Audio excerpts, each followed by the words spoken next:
बदल जाओ वक्त के साथ या फिर वक्त बदलना सीखो। मजबूरियों को मत कोसो, हर हाल में चलना सीखो। नमस्कार प्रिय विद्यार्थियों, मैं आपका अपना साथी बलदेव चौधरी आप सभी का स्वागत करता हूं गुरुकुल क्लासेज के डिजिटल प्लेटफॉर्म पर। दोस्तों, हम आप सबके लिए लेकर के आए हैं एमसीक्यू क्लासेज और उनके अंतर्गत हमने उन महत्वपूर्ण प्रश्न तरी का चयन किया है जो या तो विगत प्रतियोगी परीक्षाओं में पूछे गए हैं या फिर आने वाले समय में होने वाली प्रतियोगी परीक्षाओं में पूछे जाने की बेहद संभावना है। वीडियो को ज़्यादा से ज़्यादा शेयर करें। जो साथी जुड़ चुके हैं वो कमेंट्स के माध्यम से बताएं क्या ऑडियो वीडियो हमारी क्लियर आ रही है। बताएं हमें सभी साथी कि हमारी जो ऑडियो वीडियो है क्या वो क्लियर आ रही है। नमस्कार, चलते हैं गुरुकुल क्लासेज के ऑनलाइन प्लेटफॉर्म से आपको लेकर के चलते हैं जीत की ओर। देखिएगा, शुरुआत करते हैं राजस्थान भूगोल के क्वेश्चन नंबर 1 से। जो साथी आंसर जानते हैं वो साथ ही साथ हमें कमेंट्स में भी बताते रहेंगे कि इसका जो आंसर होगा वो क्या होगा। पहला प्रश्न आपकी स्क्रीन पर। पहला क्वेश्चन है कि राजस्थान के इस भूभाग के लिए राजपूताना शब्द का सर्वप्रथम प्रयोग किसने किया था। बहुत अच्छा क्वेश्चन है साथियों कि राजस्थान के लिए सबसे पहले जो राजपूताना शब्द का प्रयोग किया है वो किस व्यक्ति के द्वारा किया गया है। क्या इसका आंसर मुहूर्त नेणसी होगा या फिर कर्नल जेम्स टॉड होगा या विलियम फ्रैंकलिन होगा या जॉर्ज थॉमस होगा। देखिएगा, क्वेश्चन को राजस्थान के नामों से संबंधित है। हम राजस्थान को अलग अलग स्थानों पर अलग अलग नामों से हमें देखने को मिलता है। कहीं पर इसे राजपूताना कहते हैं, कहीं इसे रजवाड़ा कहा गया है, कहीं इसे रायथान कहा गया है, कहीं इसे राजस्थानादित्य कहा गया है। यहाँ पर यह पूछा गया है कि राजस्थान के लिए राजपूताना जो शब्द है ये हम कहां पर हमें देखने को मिलेगा, किसके द्वारा कहा गया है। कृष्णा, प्रणाम सर, नमस्ते बेटा। आगे देखिएगा, आंसर कृष्णा का जवाब आ चुका है कि सर ऑप्शन नंबर 2 होगा। कर्नल जेम्स टॉड संजीव जो है ये बता रहा है नहीं भैया, जेम्स टॉड कैसे होंगे। देखो, मैं आपके लिए राजस्थान के प्राचीन नाम बताता हूं कि हमारा जो राजस्थान है इसको किन किन स्थानों पर किन किन नामों से जाना गया है। सबसे पहले बात की जाती है रामायण के अंतर्गत। तो याद रखना साथियों कि रामायण के अंतर्गत हमारे राजस्थान को मरुकांतार कहा गया है। क्या कहा गया है? मरुकांतार कहा गया है। याद रखना, बात करते हैं जेम्स टॉड के बारे में। तो याद रखना, कर्नल जेम्स टॉड जो हैं इन्हें राजस्थान इतिहास के पिता कहते हैं। अच्छा क्वेश्चन है, याद रखना राजस्थान इतिहास के पिता किसे कहते हैं। तो आप कहोगे कि सर कर्नल जेम्स टॉड को कहते हैं। पिताओं को जरूर याद कर लेना, कई बार पूछ लिए जाते हैं। यदि हमसे वो पूछता है कि बताइए विश्व इतिहास का पिता कौन होगा, तो याद रखना हेरोडोटस हो जाएगा। कौन हो जाएगा? हेरोडोटस हो जाएगा। याद रखना, भारत के इतिहास का पिता कौन होगा? वेद व्यास हो जाएगा। कौन हो जाएगा? वेद व्यास हो जाएगा। और याद रखना, राजस्थान इतिहास का पिता कौन है? तो कर्नल जेम्स टॉड रहेगा। कर्नल जेम्स टॉड की एक पुस्तक आती है जिस पुस्तक का नाम आता है द एनाल्स। क्या नाम है भैया? The annals and antiquities of Rajasthan. क्या नाम है? The annals of antiquities of Rajasthan. इस किताब में राजस्थान के लिए राजस्थान शब्द का प्रयोग किया गया है। ये किताब इंपोर्टेंट है जेम्स टॉड की, कई प्रतियोगी परीक्षाओं में पूछी जा चुकी है कि कर्नल जेम्स टॉड की पुस्तक है। तो याद रखना क्या होगी? The annals of antiquities and Rajasthan. याद रखना, राजपूताना कहने वाले जो व्यक्ति थे वो थे जॉर्ज थॉमस। तो इसका आंसर ना मुहूर्त नेणसी होगा, ना कर्नल जेम्स टॉड होगा, ना विलियम फ्रैंकलिन होगा। दोस्तों, इसका जो आंसर होगा वो होगा जॉर्ज थॉमस। जिन विद्यार्थियों का आंसर जॉर्ज थॉमस है, बहुत बढ़िया। चलते हैं अगले क्वेश्चन की ओर। अगला क्वेश्चन क्या कहता है कि राजस्थान के लिए राजस्थान शब्द का सर्वप्रथम प्रयोग किसने किया था? बहुत अच्छा प्रश्न है। पिछली ही अभी मैंने जब क्वेश्चन नंबर 1 आप लोगों को समझाया था, तभी मैंने आप लोगों के लिए बताया था कि हमारे राजस्थान को राजस्थान किसके द्वारा कहा गया है? बताइएगा दोस्तों, राजस्थान को राजस्थान किसके द्वारा कहा गया है? आप कहोगे कि सर राजस्थान को राजस्थान जो कहा गया है वो कहा गया है कर्नल जेम्स टॉड के द्वारा। जी हाँ, किसके द्वारा? कर्नल जेम्स टॉड के द्वारा। देखिएगा पिछले क्वेश्चन पर मैंने क्या बताया था कि कर्नल जेम्स टॉड की जो पुस्तक है उस पुस्तक का नाम है the annals and antiquities of Rajasthan. इसमें हमारी किताब को राजस्थान कहा गया है, तो इसका जो सही आंसर होगा वो हो जाएगा कर्नल जेम्स टॉड। यहीं पर एक नाम और याद कर लेना, एक शिलालेख आता है बसंतगढ़ का शिलालेख। याद रखना कौन सा शिलालेख है? बसंतगढ़ का शिलालेख है। कहां पर है सर? सिरोही के अंतर्गत है, राजा बर्मलात के समय का है, और इसमें हमारे राजस्थान का नाम राजस्थानादित्य मिलता है। क्या मिलता है? राजस्थानादित्य मिलता है। इस क्वेश्चन को भी याद कर लेना। तो क्या क्या नाम हो गए? सबसे पहले बता दिया रामायण। रामायण के अंतर्गत नाम क्या हो गया? आप कहोगे कि सर मरुकांतार हो गया। इसके बाद में कौन बताया है? आप कहोगे कि सर आपने इसके बाद में हमें जॉर्ज थॉमस बताया है। कौन बताया है? जॉर्ज थॉमस बताया है। जॉर्ज थॉमस ने क्या कह दिया? राजपूताना कह दिया। इसके बाद में कौन बताया है सर? इसके बाद में कर्नल जेम्स टॉड बताया है। कर्नल जेम्स टॉड ने क्या कह दिया? राजस्थान कह दिया है। इसके बाद में बसंतगढ़ शिलालेख में राजस्थान का क्या नाम आता है? राजस्थानादित्य आता है। प्रश्न क्या था कि राजस्थान के इस भूभाग के लिए हमारे लिए राजस्थान शब्द का प्रयोग करने वाला व्यक्ति कौन था? तो याद रखना कर्नल जेम्स टॉड रहेगा। जिन विद्यार्थियों का आंसर कर्नल जेम्स टॉड है, बहुत बढ़िया। चलते हैं नेक्स्ट क्वेश्चन की ओर। अगला जो क्वेश्चन आता है प्रिय साथियों, वो आप सबके सामने है कि राजस्थान की कुल स्थलीय सीमा का कितना प्रतिशत भाग रेड क्लिफ रेखा के रूप में है? कमेंट करके बताएंगे विद्यार्थी कि कितना भाग जो है वो रेड क्लिफ रेखा के रूप में लगता है। प्रतिशत में आंकड़े दिए गए हैं 32.32%। इसके अलावा और हम बात करते हैं तो दिया है 5.67%। इसके अलावा आगे जो हम बात करते हैं 5.67 से तो कितना दिया गया है भैया? आप कहोगे कि सर दिया गया है यहाँ पर 18.7%, 24.67%। कितना आंसर बता रहे हैं विद्यार्थी? एक बार कमेंट करके देख लेते हैं हम। यहाँ पर जो बताया गया है, संजीव जो है वो बता रहा है कि सर 2 नहीं भैया, 5.67 कैसे होगा इसका आंसर? अच्छा, मोनिका मीना का आंसर आ चुका है कि सर ऑप्शन नंबर 3 होगा। एच के भाई डीसी भी यही बता रहे हैं कि सर ऑप्शन नंबर 3 होगा। और देखते हैं, अनुराग गुप्ता जी बोल रहे हैं कि सर ऑप्शन नंबर 3। अच्छा, तो फिर 3 को लॉक कर दिया जाए भैया, 3 को अपन लॉक कर दें। चलो देखते हैं, तो आइए क्वेश्चन की ओर। और कोई भैया? अनुराग गुप्ता जी ने यही बताया है 3 ही। तो ज्यादातर विद्यार्थी जो हैं वो इस 3 को ही आंसर मान रहे हैं। अच्छा देखते हैं, देखो मैंने क्या कहा है अभी। मैं ये बता रहा था कि राजस्थान की जो हम सीमा की बात करते हैं, तो हमारा जो राजस्थान है वो इस तरीके से भैया अपनी सीमा लगाता है। राजस्थान की सीमाओं की जब हम बात करते हैं तो हमारा राजस्थान चारों ओर इस कदर से सीमा लगाता है। हमारे राजस्थान की सबसे उत्तर में सबसे ऊपर जो सीमा लगती है वो लगती है पंजाब के साथ। यहाँ पर जो सीमा लगती है वो लगती है हरियाणा के साथ में। यहाँ पर सीमा लगती है यूपी के साथ में।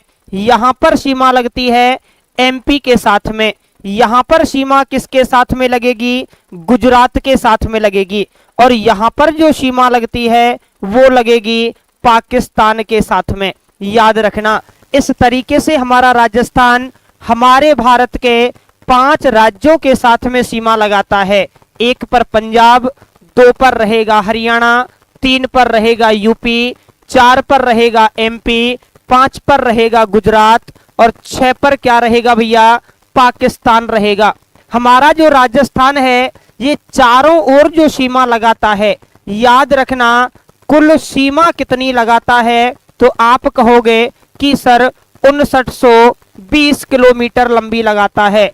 5920 किलोमीटर लंबी राजस्थान कुल क्या लगाता है, सीमा लगाता है। और ये जो राजस्थान की सीमा है ये कुल सीमा है।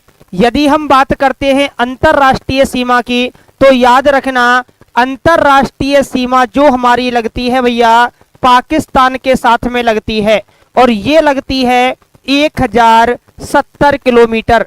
कितनी लगती है, 1070 किलोमीटर लगती है। और याद रखना परसेंटेज की दृष्टि से पूछा गया है तो आंसर हमें परसेंटेज के हिसाब से ही देना है, और आंसर लॉक किया जाता है 18.07%। कितने परसेंट सीमा लगेगी, 18.07% की सीमा लगेगी। वीडियो को भैया शेयर जरूर करते रहें ग्रुपों में। जो भी विद्यार्थी जुड़े हुए हैं वो वीडियो को शेयर जरूर करते रहें उन विद्यार्थियों के पास में जो विद्यार्थी अभी हमारी वीडियो से दूर हैं। बिल्कुल, अभी मीना सी आंसर देख लिए। क्लियर है ना सभी का ये सवाल? क्या बताया है भैया मैंने कि राजस्थान जो है अपनी कुल चारों ओर जो सीमा लगाता है वो कितनी लगाता है, 5920 किलोमीटर की लगाता है। 5 राज्यों के साथ में सीमा लगती है और एक देश के साथ में सीमा लगती है। कौन सा देश रहेगा, पाकिस्तान रहेगा। इसके अलावा याद रखना पाकिस्तान के साथ में सीमा लगेगी 1070 किलोमीटर की। परसेंटेज की दृष्टि से यदि हम देखते हैं तो सीमा कितनी आ रही है हमारी, आप कहोगे कि सर 18.7% की सीमा आ रही है। चलें भैया अगले क्वेश्चन की तरफ चलते हैं। अगला जो क्वेश्चन है वो ये रहा आपकी स्क्रीन पर कि राजस्थान की सीमा दक्षिण पश्चिम में किस राज्य से लगती है। अच्छा क्वेश्चन है। सीमाओं के बारे में कई बार मैं आप लोगों को समझा चुका हूं और मैंने ये बात आप लोगों को बताई भी थी कि किसी ना किसी प्रकार से वो प्रश्न की लैंग्वेज को ऐसे चेंज करता है कि विद्यार्थी आते हुए भी प्रश्न को गलत करते हैं। देखते हैं कमेंट्स में क्या आंसर विद्यार्थी हमें दे रहे हैं। अनुराग गुप्ता बोल रहे हैं कि सर ऑप्शन नंबर 2 को लॉक कर दिया जाए। अच्छा देखते हैं भैया एक बार और भी विद्यार्थी जुड़े हुए हैं हमारे साथ में। अभी मीना जो है वो आंसर नंबर सी बता रहे हैं इसका। तो जो विद्यार्थी हमारे साथ में जुड़े हुए हैं वो इसका जरूर आंसर कमेंट में हमें दें। संजीव जो है वो इसका ये बता रहा है। अनुराग गुप्ता का आंसर 1 आ रहा है। कृष्णा जो है वो बी ऑप्शन। HKY की ओर से नंबर 3 ऑप्शन दिया जा रहा है पंजाब वाला। मतलब जो है इसका मतलब सभी ने कहीं ना कहीं पर प्रश्न ने कंफ्यूज करके रखा हुआ है आपको। अच्छा ये देखते हैं 315 वाले जो भाई हैं ये भी आंसर नंबर 3 दे रहे हैं कि सर पंजाब को लॉक कर दिया जाए। अरे इतना टफ क्वेश्चन तो नहीं है भैया। जिस तरीके से आपके ये रंग बिरंगे हमें आंसर देखने को मिल रहे हैं, कोई बोल रहा है कि सर इसका आंसर ए को लॉक कर दो, कोई बोल रहा है कि सर इसका जो आंसर है आप बी को लॉक कर दो। आपने तो प्रश्न का रुख ही चेंज करके रख दिया है। अच्छा देखो चलो हम बताते हैं आपके लिए कि इसका सटीक आंसर कहां पर जा रहा है। अब आपसे कोई एक निश्चित दिशा के बारे में नहीं, दक्षिण पश्चिम की ही नहीं, आपसे वो कोई भी दिशा पूछ ले और अब आपके लिए जो मैं मैप के माध्यम से ये दर्शा रहा हूं आपसे ऐसा आने वाला प्रश्न कोई भी गलत नहीं होगा। अच्छा देखो मैप बना करके दर्शाते हैं भैया। मैप के माध्यम से इंगित करते हैं कि कौन सा जो स्टेट है, कौन सा जो राज्य है वो किस तरीके से और कहां पर हमारे राजस्थान से जुड़ा हुआ है। देखो राजस्थान के सबसे उत्तर की जब हम बात करते हैं तो यहां पर जो आता है भैया वो आएगा आपका पंजाब। कौन सा आएगा भैया, आप कहोगे कि सर पंजाब आता है। बिल्कुल यहां पर पंजाब आएगा। यहां पर क्या आता है आपका, आप कहोगे कि सर हरियाणा आता है। यहां पर आपकी यूपी आती है। यहां पर आप कहोगे कि सर मध्य प्रदेश आता है। यहां पर भैया गुजरात आता है और यहां पर क्या आता है भैया, आप कहोगे कि सर गुजरात आ जाएगा। गुजरात से ऊपर की जब हम बात करते हैं तो याद रखना क्या आएगा, यहां पर गुजरात हो गया। यहां पर जब बात करते हैं तो आपका पाकिस्तान आ जाएगा। अब वो दिशाओं के बारे में ही तो बात करता है, कैसे भी हमसे दिशाओं के बारे में बात कर ले, हम कहेंगे कि उत्तर, नीचे आ जाएगा दक्षिण, यहां पर बैठा देना है पप्पू को। कहने का मतलब है इधर की तरफ पश्चिम, इधर की तरफ रहेगा पूरब। कौन सी दिशा की बात कर रहा है, दक्षिण पश्चिम।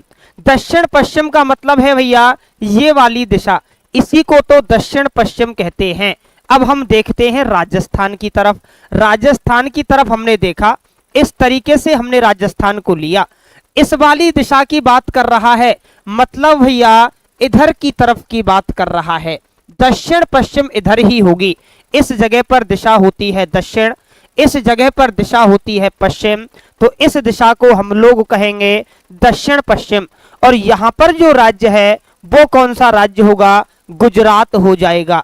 तो राजस्थान के दक्षिण पश्चिम में सीमा किस राज्य के साथ में लगती है, तो याद रखना कि राजस्थान की दक्षिण पश्चिम में जो सीमा लगती है साथियों वो गुजरात के साथ लगती है। अच्छा, उत्तर की यदि हमसे बात कर ले तो हम कहेंगे कि सर पंजाब हो जाएगा। हमसे यदि उत्तर पश्चिम की बात कर ले हम कहेंगे पाकिस्तान हो जाएगा। उत्तर पूरब की हमसे बात कर ले हरियाणा हो जाएगा। पूरब की हमसे बात कर ले यूपी हो जाएगा। इधर दक्षिण पूरब की बात कर ले एमपी हो जाएगा। कोई भी क्वेश्चन आपका रहने नहीं देंगे, चाहे वो प्रश्न किसी भी लेवल का क्यों ना हो। चलते हैं नेक्स्ट क्वेश्चन की ओर, देखते हैं अगला क्वेश्चन हमसे क्या आंसर मांगता है। अच्छा क्वेश्चन है कि सही अवरोही क्रम में 4 सीमावर्ती जिलों को अंतरराष्ट्रीय सीमा की लंबाई का क्रम है। प्रश्न को ध्यान से पढ़ना साथियों। प्रश्न हमारा क्या पूछ रहा है, प्रश्न ये पूछ रहा है कि अवरोही क्रम में, कौन से क्रम में, अवरोही क्रम में 4 सीमावर्ती जो जिले हैं, ठीक है, कौन सी सीमा पर, अंतरराष्ट्रीय सीमा पर, उसकी लंबाई का सही क्रम क्या होगा। कौन से क्रम में पूछ रहा है, अवरोही क्रम में। क्या सबसे ज्यादा सीमा बाड़मेर की लगती है, उससे कम जैसलमेर की, या उससे कम बीकानेर की, या उससे कम गंगानगर की, या फिर जैसलमेर बीकानेर गंगानगर बाड़मेर, या फिर जैसलमेर बाड़मेर गंगानगर बीकानेर, या फिर जैसलमेर बाड़मेर बीकानेर गंगानगर। इसमें से आपको बताना है कि अवरोही क्रम के आधार पर, कौन से क्रम के आधार पर, अवरोही क्रम के आधार पर कौन सा जो जोड़ा है वो सही है। अच्छे लेवल का क्वेश्चन है, देखते हैं कौन कौन इसका आंसर दे पाते हैं कमेंट में।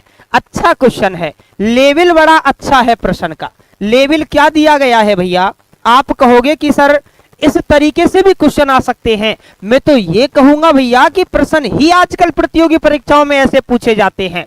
एग्जामिनर जो है इस तरीके से प्रश्न की लैंग्वेज सेट करता है कि जानते पूछते हुए भी विद्यार्थी जो है, स्टूडेंट जो है, वो प्रश्न का गलत आंसर दे करके जाए। यदि वो सभी को सही होने के लिए डाल देंगे तो उनको सभी सही करेंगे। अच्छे लेवल का प्रश्न है। यदि आप लोगों को लगने वाली सीमा के बारे में नॉलेज है कि कौन सा जिला कितनी पाकिस्तान के साथ सीमा लगाता है, तो आपका आंसर सटीक हो जाएगा। देखते हैं आंसर क्या दिया जा रहा है, देखते हैं। अनुराग जो बोल रहा है ये बोल रहा है कि सर 3 को लॉक कर दो। पूजा मीणा बता रही है कि सर ऑप्शन नंबर 2 को लॉक कर दिया जाए, जैसलमेर बीकानेर गंगानगर बाड़मेर को। अच्छा भैया, और कहाँ गए रे सब, आ जाओ ना भैया जल्दी से, जल्दी जल्दी जुड़ते जाओ सभी, लेट मत हो, क्लास महत्वपूर्ण है।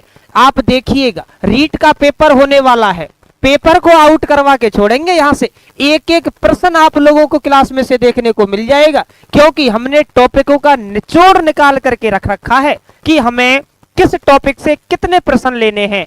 ऐसा एक भी हमने टॉपिक नहीं छोड़ा है चुनिंदा जहां से प्रश्न आने की संभावना हो और हमने उसे नहीं उठाया हो। जुड़ते रहिएगा जल्दी जल्दी। आंसर और क्या दे रहे हैं मैं देखता हूं। पदम मीना बता रहे हैं कि सर ऑप्शन नंबर 1 को लॉक कर दो। इसका मतलब ये है भैया कि इस प्रश्न ने भी आपको कंफ्यूज करके रख दिया है। अरे मेरी समझ में नहीं आ रहा, जब मैंने आप लोगों के लिए ऑफलाइन क्लासेज के अंतर्गत राजस्थान का सीमा ज्ञान पढ़ाया था, तो एक एक जिले की लगने वाली सीमा कितने किलोमीटर की लगती है, कहां से कहां तक की लगती है, ये सारी बातें बताई थी। फिर भी आप लोग इस प्रश्न को देख करके भ्रमित हो गए। मोनिका मीना बोल रही है कि सर ऑप्शन नंबर 3 को लॉक कर दिया जाए। अच्छा बेटा, देखते हैं। अभी कई विद्यार्थी 3 भी आंसर दे रहे हैं, कई विद्यार्थी 2 भी आंसर दे रहे हैं, कई विद्यार्थी आंसर 1 दे रहे हैं। तो भैया चलते हैं प्रश्न की ओर, देखते हैं आंसर क्या होगा। याद रखना, चलते हैं। आंसर जो सटीक होगा भैया वो ना तो ऑप्शन 1 रहेगा, ना ऑप्शन 2 रहेगा, ना ऑप्शन 4 रहेगा। सटीक आंसर जाता है ऑप्शन नंबर 3 की ओर। पाकिस्तान के साथ में सबसे ज्यादा जो सीमा लगाता है 464 किलोमीटर लंबी, वो जैसलमेर लगाता है। कितनी लगाता है? 464 किलोमीटर लंबी जैसलमेर लगाता है। दूसरे नंबर पर भैया बाड़मेर आ जाएगा 228 किलोमीटर की। कितनी भैया? 228 किलोमीटर की। उसके बाद में 210 किलोमीटर की सीमा लेकर के श्री गंगानगर आ जाएगा। अवरोही क्रम पूछा है, बड़े से छोटे की ओर पूछा है। कंफ्यूज तो प्रश्न के द्वारा किया ही जाना था। और बीकानेर बाकी का जो लगाता है वो 168 किलोमीटर की लगाता है। कितनी लगाता है? 168 किलोमीटर की लगाता है। तो मैंने आपसे कहा था कि प्रश्नों का लेवल बड़ा अच्छा है, थोड़ा सा पढ़ करके आया करो, क्लास में रिवीजन करके आया करो टॉपिक का। देखो हो गए ना भ्रमित। क्या पूछा था कि सही अवरोही क्रम में। दोनों चीजों को याद रखना, कभी कभी वो आरोही क्रम पूछ लेता है तो कभी कभी वो अवरोही क्रम पूछ लेता है। यहां अवरोही क्रम पूछा है। अवरोही का मतलब होता है बड़े से छोटे की ओर चलना। किधर से किधर की तरफ? बड़े से छोटे की ओर चलना। और बड़े से छोटे की ओर जब चलते हैं तो पाकिस्तान के साथ में जो रेड क्लिफ रेखा लगती है, जिसके साथ में हमारा राजस्थान 1070 किलोमीटर लंबी सीमा लगाता है, हमारा भारत 3323 किलोमीटर की सीमा लगाता है, उसके साथ में राजस्थान का जैसलमेर जिला सबसे लंबी सीमा लगाता है 464 किलोमीटर लंबी। उसके बाद में कौन सा हो जाएगा? बाड़मेर 228 किलोमीटर। गंगानगर कितना हो जाएगा? 210 किलोमीटर। और बीकानेर कितना लगाएगा? 168 किलोमीटर। ऐसे जो प्रश्न आते हैं उनका डाटा यदि आप लोगों के पास नहीं है, या आपकी पुस्तक के अंतर्गत नहीं दिया गया है, या आपने नोट्सों में नहीं लिख रखा है, तो थोड़ा सा पेन और कागज का भी प्रयोग साथ साथ में करते रहना मुन्नो। इनको आप लिखते रहना। ऐसे क्वेश्चन कई बार पेपरों में आते रहते हैं। चलते हैं अगले क्वेश्चन की ओर और देखते हैं अगला क्वेश्चन क्या आंसर मांगता है हमसे। देखिएगा अगला क्वेश्चन आपकी स्क्रीन पर। राजस्थान के किस जिले का आकार राजस्थान के आकार से मिलता जुलता है? कितना अच्छा क्वेश्चन है भैया कि राजस्थान का ऐसा जिला जिसका आकार राजस्थान के ही आकार से मिलता है। लो भैया, एक और अच्छे लेवल का क्वेश्चन आपके सामने है। आपको यदि याद हो तो आपके लिए हर एक जिले का आकार बता दिया गया है। डमरू के आकार का जिला कौन सा होगा, तिलक के आकार का कौन सा होगा, एल आकार का या सोफे के आकार का कौन सा होगा।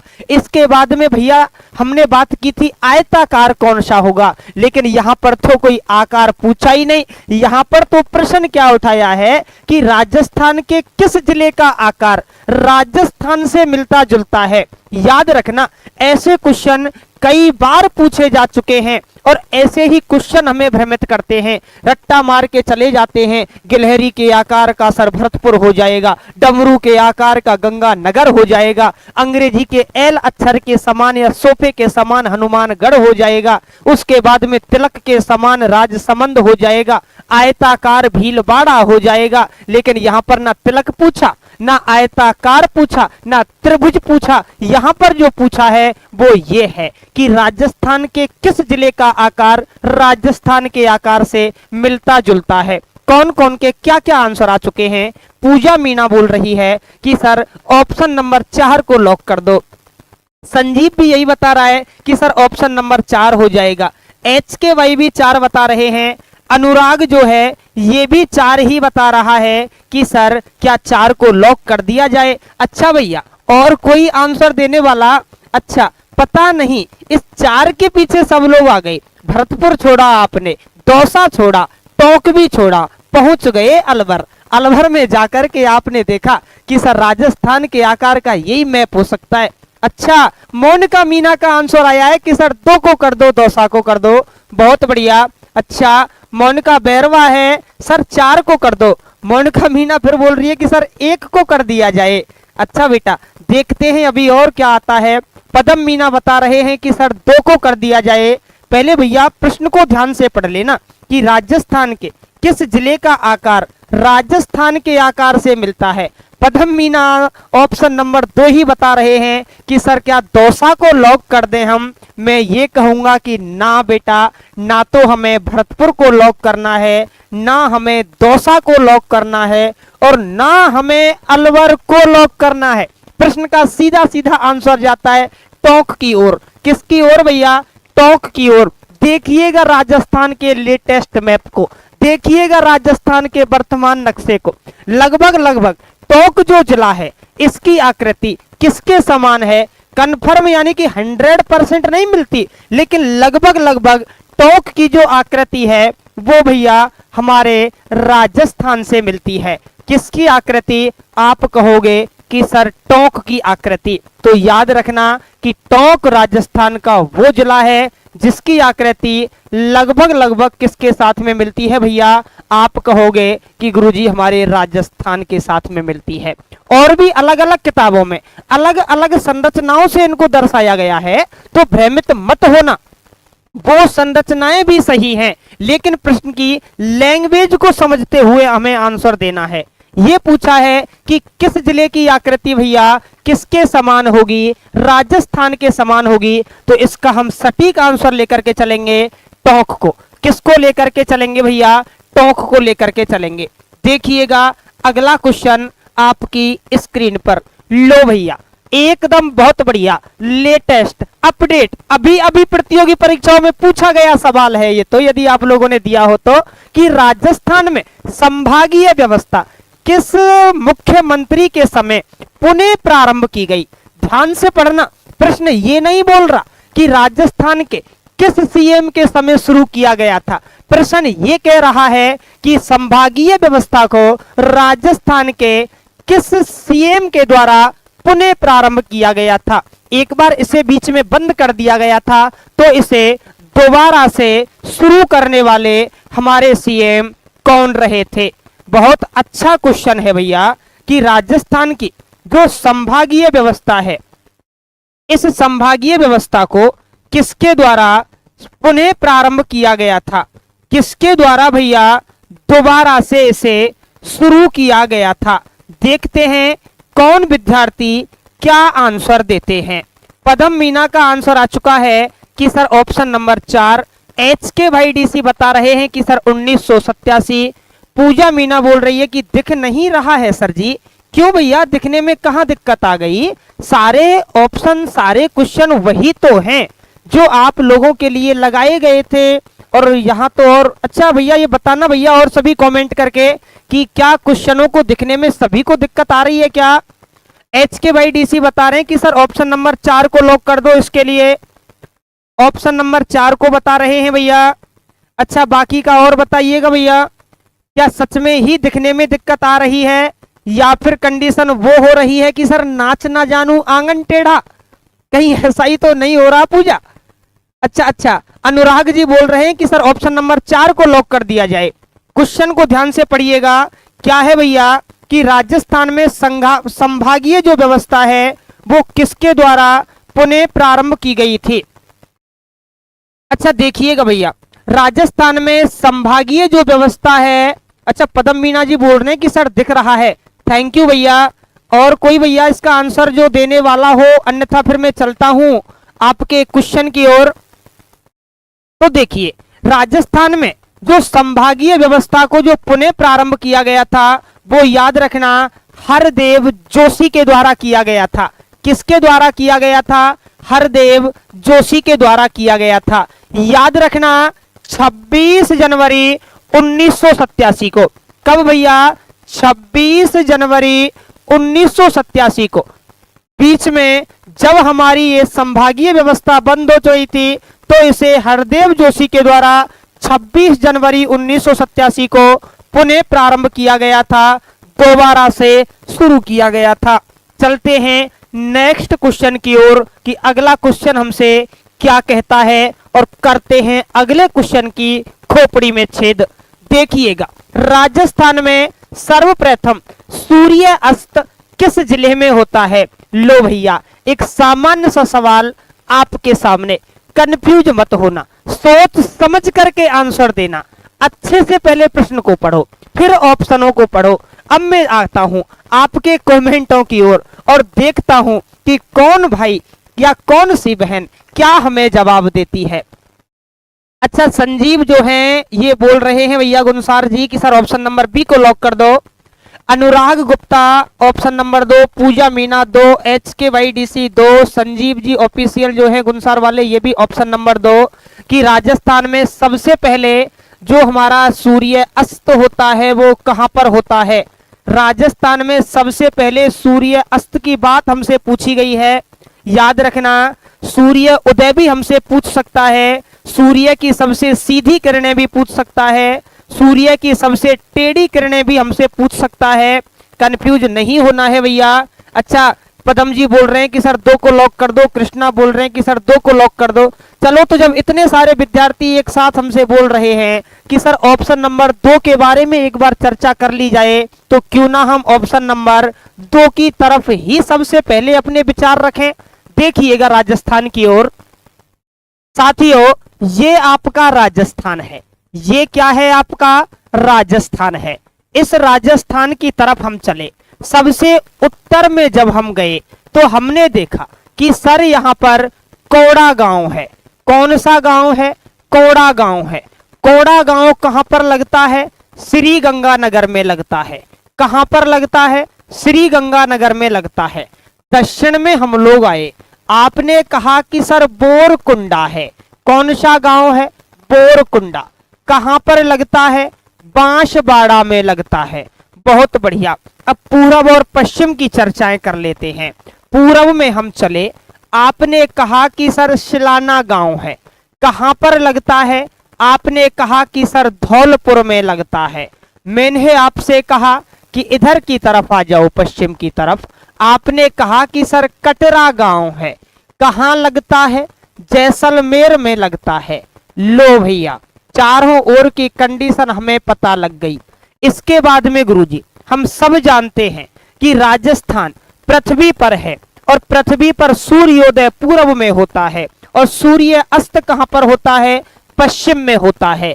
चलो तो भैया, सबसे पहले सूर्योदय हमने करवा दिया। कहां पर? सिलाना गांव धौलपुर में करवा दिया। सबसे अंत में जो सूर्योदय होगा कहां पर होगा? कटरा गांव जैसलमेर के अंतर्गत होगा। ठीक है भैया, यहां पर हम देखेंगे कि जो हमारा राजस्थान है, इस राजस्थान का सूर्योदय होगा।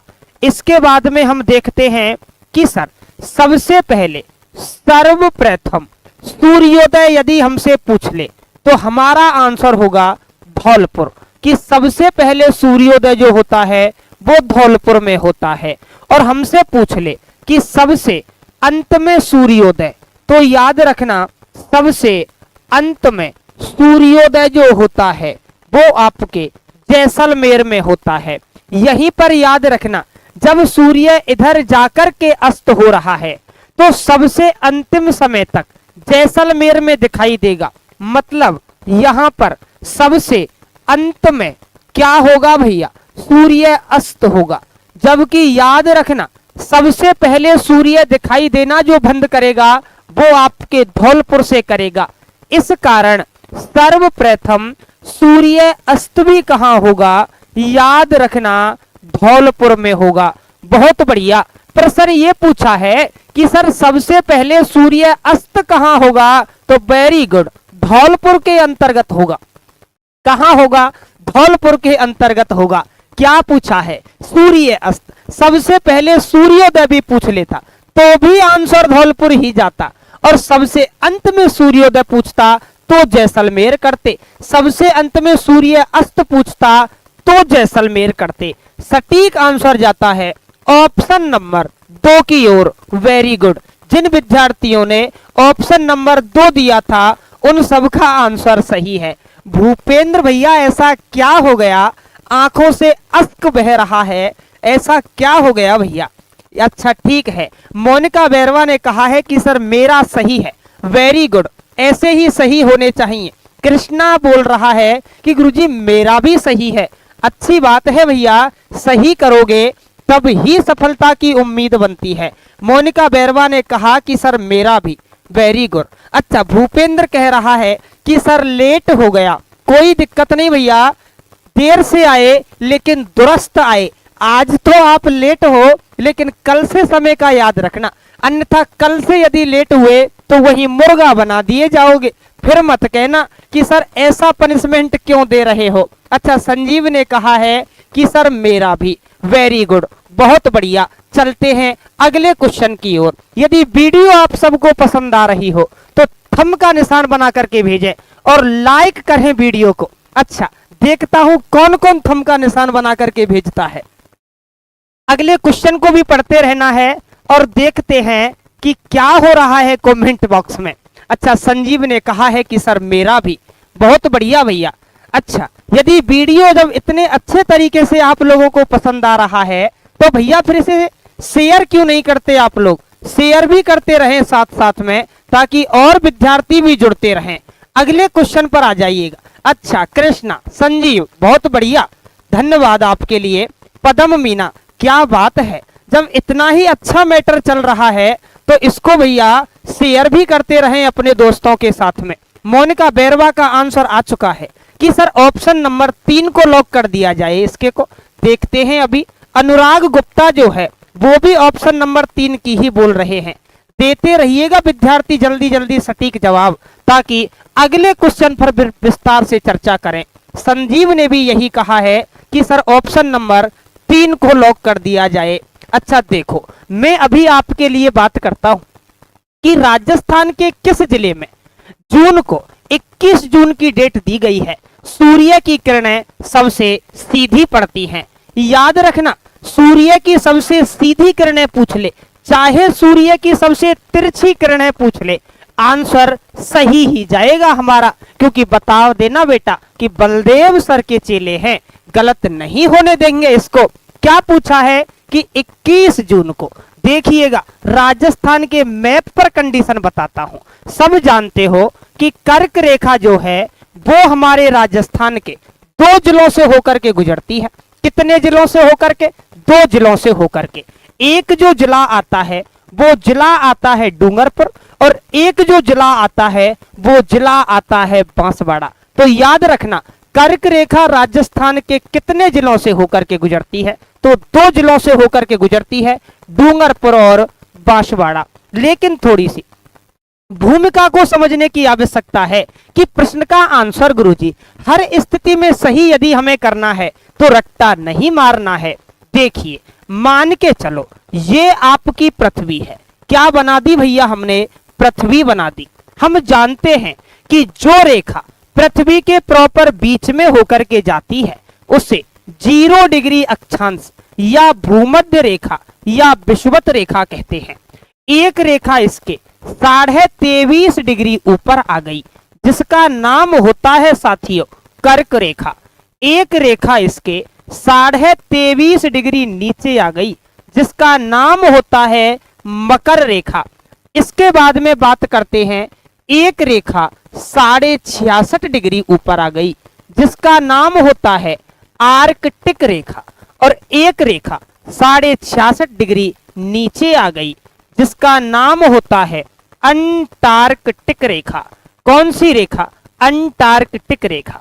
यहां पर होता है पृथ्वी का उत्तरी ध्रुव, और सबसे नीचे की जब बात करते हैं तो यहां पर जो होता है वो होता है पृथ्वी का दक्षिणी ध्रुव। सब जानते हैं कि पृथ्वी दोनों प्रकार से घूमती है, सूर्य के भी चक्कर लगाती है और पृथ्वी अपने अक्ष पर भी घूमती है। अब जो सूर्य है उसकी हमें बात करनी है तो आप कहोगे कि सर सूर्य जो है वो 0 डिग्री अक्षांश रेखा पर, इस रेखा पर 2 तारीखों को बिल्कुल सीधा चमकता है। एक जो तारीख आती है वो तारीख होगी 21 मार्च। कौन सी तारीख होगी? 21 मार्च। मार्च के बाद में बात करेंगे अप्रैल, मई, जून और जून। और जून का जो डेट आती है, जो आप लोगों के सामने ऊपर बोर्ड पर लिखी हुई है, कितनी जून? आप कहोगे कि सर 21 जून। तो इस 21 जून को सूर्य कौन सी रेखा पर चमकता है? कर्क रेखा पर चमकता है। तभी तो उत्तरी गोलार्ध का, इस रेखा से ऊपर का जो गोलार्ध है इसे कहते हैं उत्तरी गोलार्ध, और इस रेखा से नीचे का जो भाग है इसे कहते हैं दक्षिणी गोलार्ध। हमारा भारत उत्तरी गोलार्ध में है, और जब भारत उत्तरी गोलार्ध में है तो राजस्थान भी उत्तरी गोलार्ध में ही आएगा। तो याद रखना कि उत्तरी गोलार्ध का सबसे गर्म दिन 21 जून ही होता है। उत्तरी गोलार्ध का सबसे बड़ा दिन 21 जून ही होता है। क्यों? क्योंकि इस दिन सूर्य कर्क रेखा पर सीधा चमकता है। जून के बाद में सूर्य नीचे की ओर आना शुरू कर देता है। तो जून के बाद में जुलाई, जुलाई के बाद में अगस्त, और अगस्त के बाद में सितंबर, और सितंबर की तारीख आती है साथियों 23 सितंबर। इस दिन सूर्य वापस 0 डिग्री अक्षांश रेखा पर चला जाता है। तो याद रखना कि 23 सितंबर को और 21 मार्च को लगभग मौसम सम रहता है। ना तो ज्यादा सर्दियां पड़ती हैं, ना ज्यादा गर्मियां पड़ती हैं। दोनों गोलार्धों में सेम वातावरण रहता है। क्यों? क्योंकि सूर्य पृथ्वी के प्रॉपर बीच में है। 21 मार्च लगभग होली के आसपास का समय, ना तो ज्यादा सर्दी ना ज्यादा गर्मी। 23 सितंबर लगभग जन्माष्टमी के आसपास का समय, ना तो ज्यादा सर्दी ना ज्यादा गर्मी।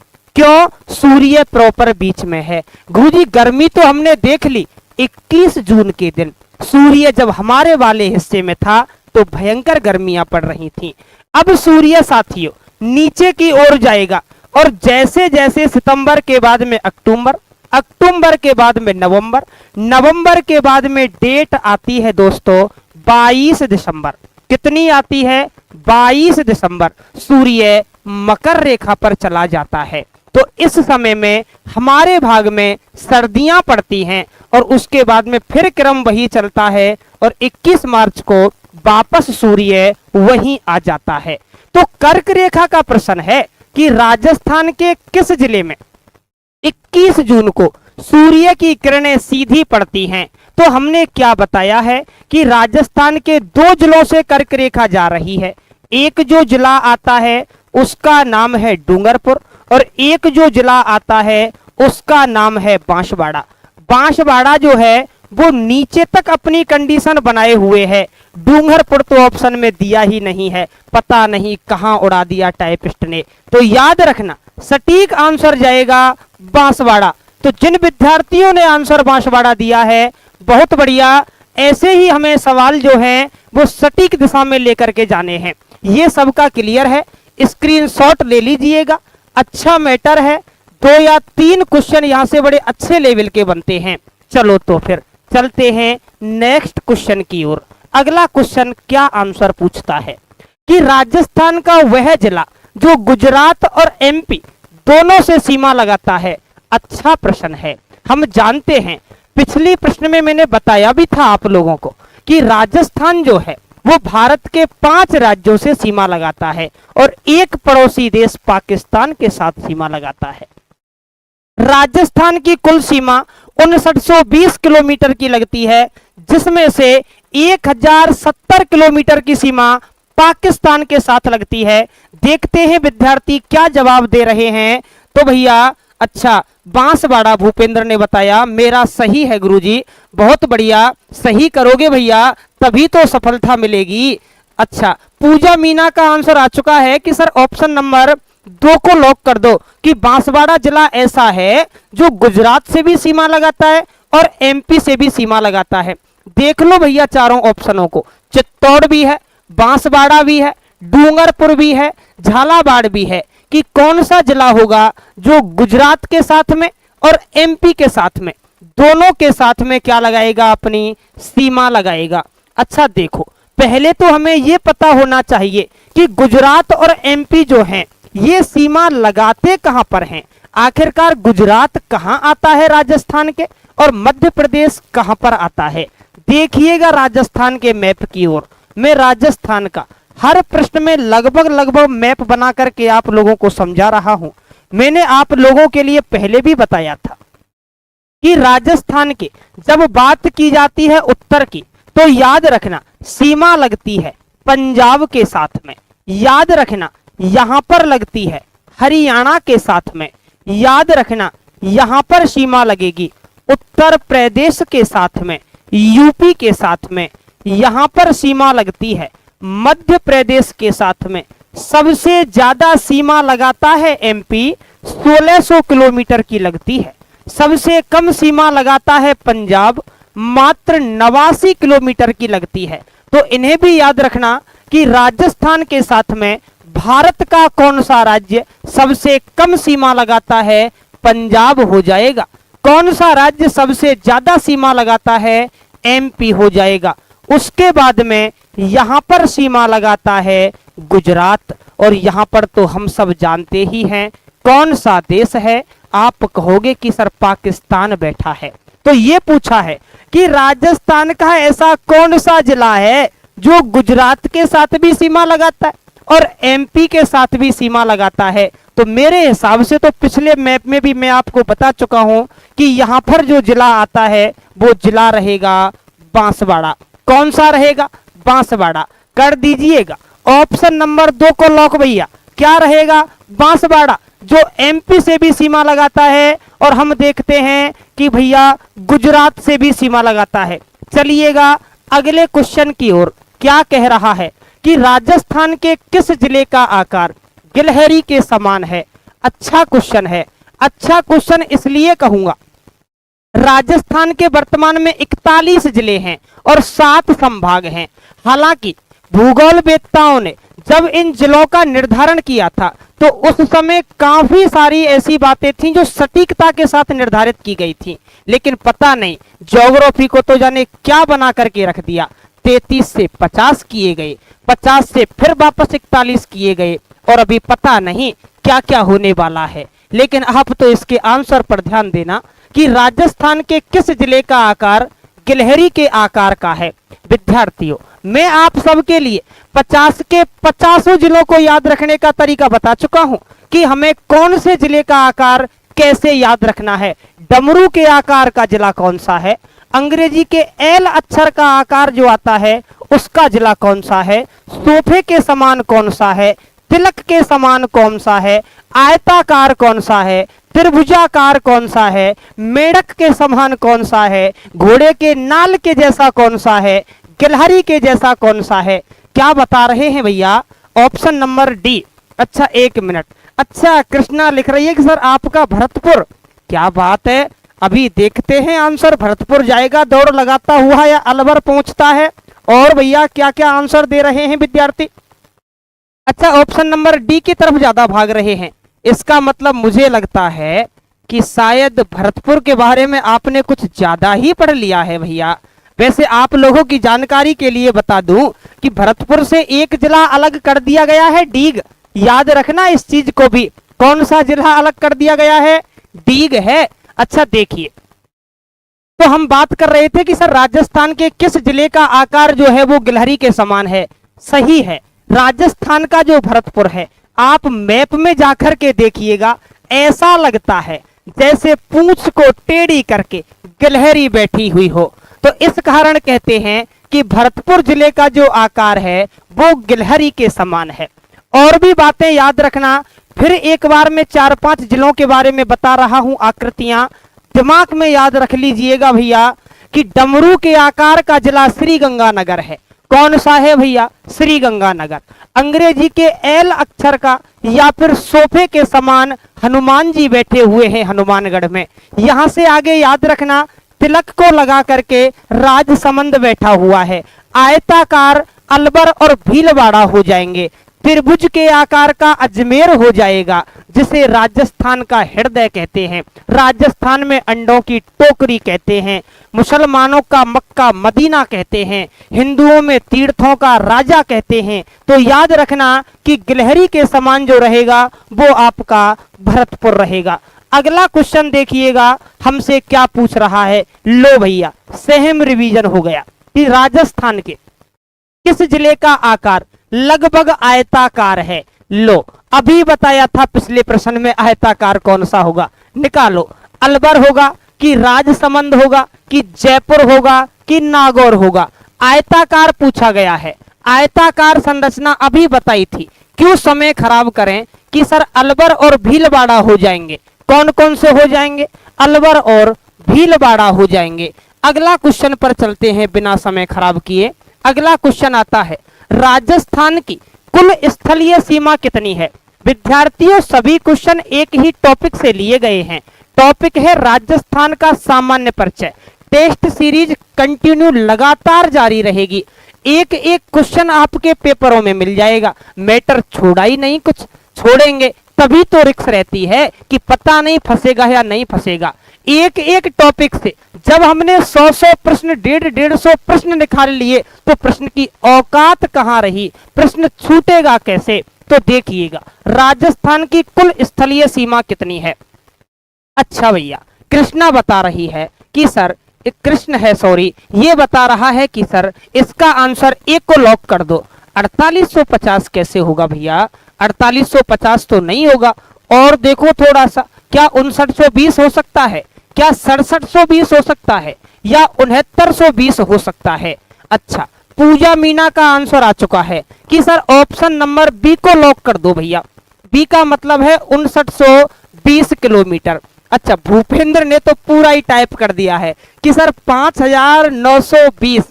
कुलदीप बता रहा है कि सर ऑप्शन नंबर बी को लॉक कर दिया जाए। अच्छा भूपेंद्र भाई, जब आप लेट जुड़े हो और समझने में आया था कि पिछली क्लास के अंतर्गत आपके साथ कुछ मिस्टेक भी हो गई थी सब्जी को लेकर के, तो क्यों ना फिर आपकी बात को थोड़ा सा ध्यान में रखा जाए। बिल्कुल भैया, ऑप्शन नंबर होता है 2, जिसको हमारा रहेगा 5920 किलोमीटर। 5920 किलोमीटर राजस्थान की कुल स्थलीय सीमा है। याद रखना, कैसे भी पूछ ले, चाहे राजस्थान की चारों ओर से सीमा पूछता है तो हम कहेंगे 5920 किलोमीटर हो जाएगी। इस 5920 किलोमीटर को हम दो भागों में बांट सकते हैं भैया।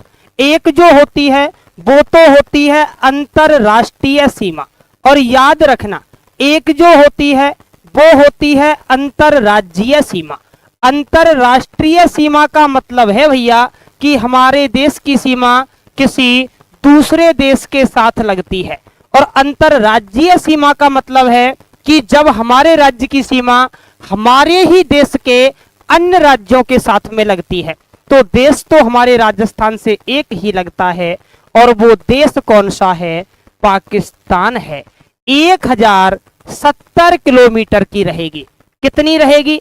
1070। यदि ये क्वेश्चन ऐसे होता कि राजस्थान अंतरराष्ट्रीय सीमा कितने किलोमीटर की लगाता है तो 1070 हो जाता, और अंतरराज्यीय सीमा की बात करें तो 5920 में से जब 1070 को लेस कर देते हैं तो कितना बचेगा? 4850। तो यदि क्वेश्चन ऐसे पूछता कि राजस्थान अंतरराज्यीय सीमा कितनी लगाता है तो ऑप्शन नंबर ए सही था, 4850 सही था। लेकिन यहाँ पर अंतरराष्ट्रीय और अंतरराज्यीय के स्तर पर नहीं पूछा है, यहाँ पर तो कंप्लीट पूछी है, कुल सीमा पूछी है। तो कुल का सटीक आंसर जाता है 5920 किलोमीटर।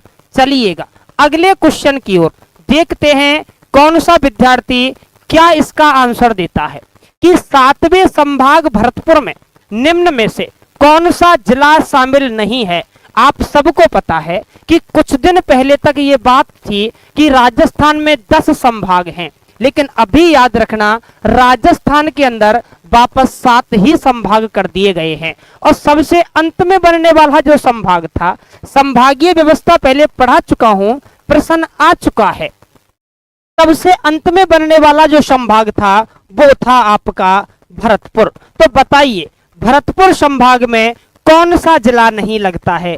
क्या भरतपुर संभाग के अंतर्गत सवाई माधोपुर नहीं आता?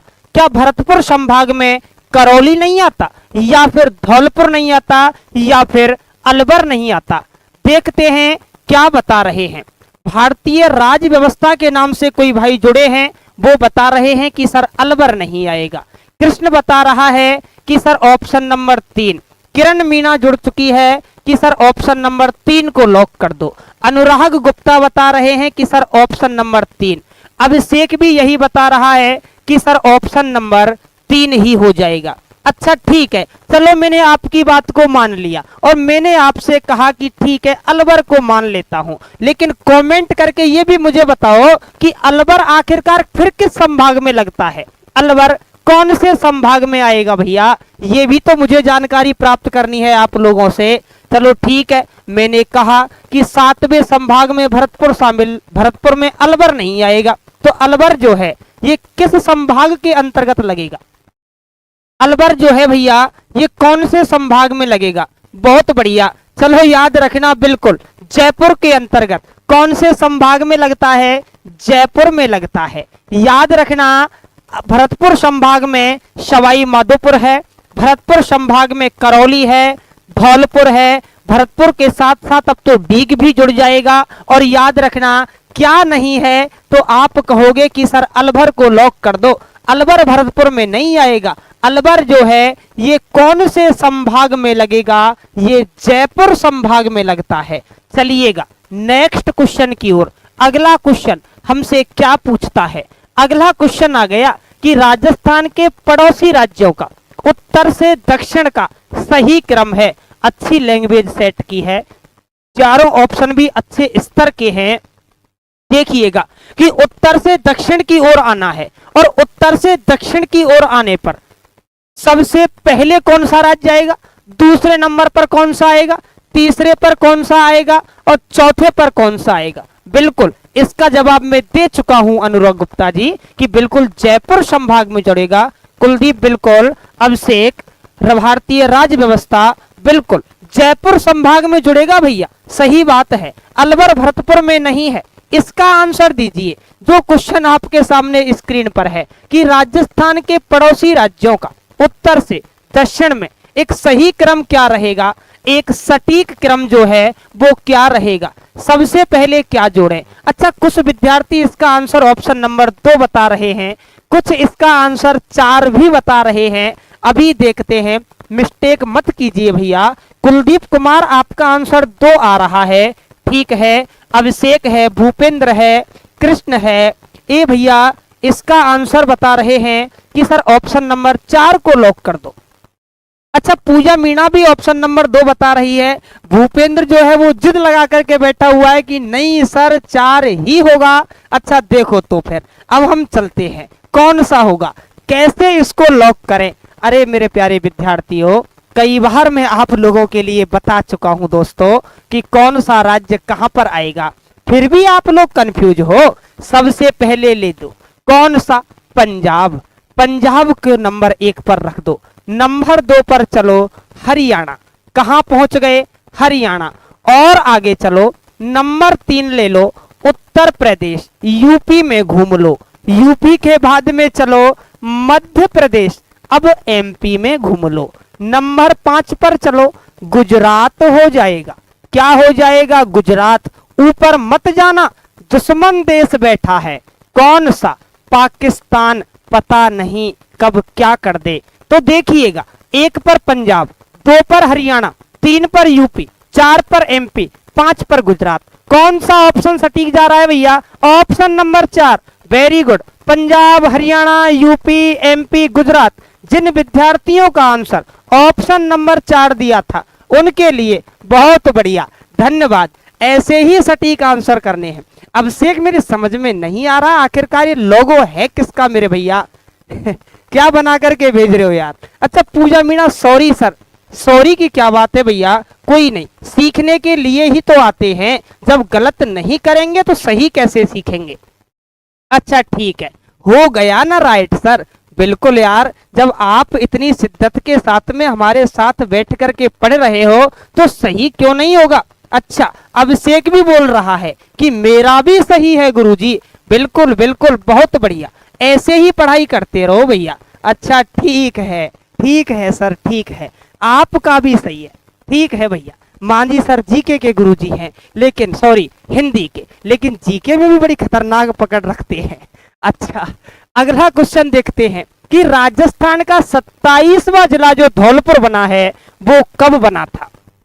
अच्छा देखिए, पहले मैं आप लोगों को राजस्थान के सभी जिलों के बारे में पढ़ा चुका हूं कि कौन सा जिला जो है वो कब अलग किया गया, कौन से सीएम के समय अलग किया गया, कौन सी कमेटी की सिफारिश के आधार पर अलग किया गया। लेकिन यहां पर इतने विस्तार से चर्चा करने के बजाय सीधा प्रश्न पर फोकस करेंगे कि राजस्थान का 27वां जिला जो धौलपुर बना है उसे भैया कब अलग किया गया था, धौलपुर को कब बनाया गया था।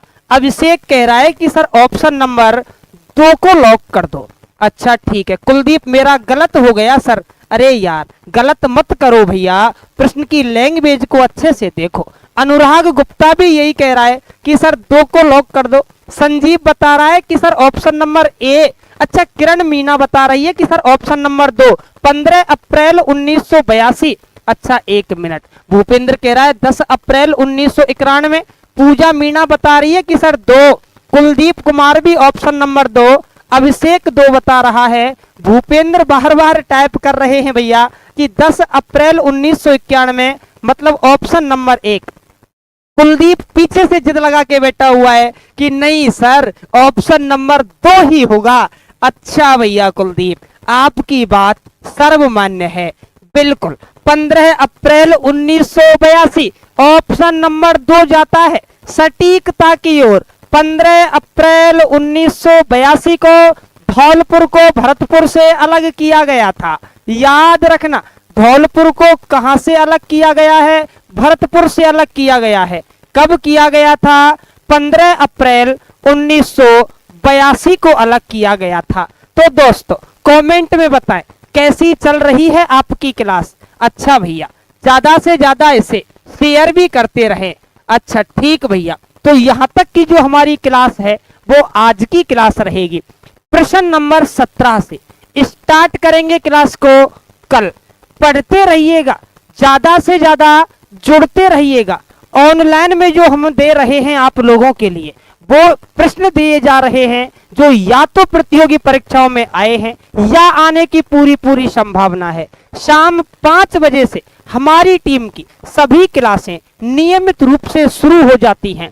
सबसे पहले रीजनिंग की क्लास होगी, उसके बाद में मांझी सर के द्वारा हिंदी की क्लास होगी, फिर आपका भाई जीके लेकर के आएगा और मेरे बाद में मैथमेटिक्स की क्लास होगी। तो ज्यादा से ज्यादा विद्यार्थियों के पास शेयर करते रहें। It's okay. आज के लिए धन्यवाद, थैंक यू, जय हिंद, जय भारत। मिलते हैं नेक्स्ट क्लास में।